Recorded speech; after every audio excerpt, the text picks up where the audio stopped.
என்னையா சாப்பிடுற? எனக்கு 2 இட்லி போதுங்க. 2 இட்லியா? உனக்கு 2 இட்லி தானே? எனக்கு 10 இட்லி 6 தோசை அவிச்ச முட்டை இருக்கா? இல்லையே. கொண்டாந்து கொடுங்க, அவிச்சுக்குவான். இல்ல நானே அவிச்சு கொண்டாந்துறேன். சீக்கிரம் போங்க. இப்ப கொண்டாந்துறேன் சார். வேற என்ன இருக்கு அதெல்லாம் விட்டாங்க. கொண்டாந்துறேன் சார்.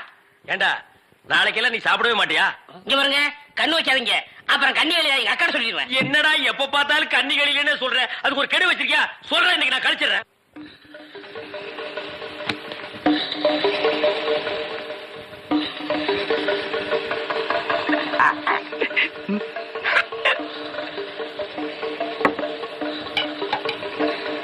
சார் சட்னி. 2 இட்லில சட்னி கிடையாதுயா. இங்க சாப்பிடுங்க சார், கொஞ்சம் சாம்பாராவது போடுங்க. சட்னி அலைகிற சாம்பாரா சார்? இந்த சார் வெறும் இட்லி எப்படி சார் சாப்பிடுறது? சும்மா சாப்பிட்டு தொலையா சார். இந்த கோழி ரோஸ்ட் சாப்பிடுங்க சார். இந்த மீனோட ரோஸ்ட் அதை விட நல்லா இருக்கும். இந்த கோழியோட லிவரை நெய்யில வறுத்து அப்படியே இளநீ தலையா, நானும் பாக்குறேன். இந்த ஹோட்டல்ல மட்டும்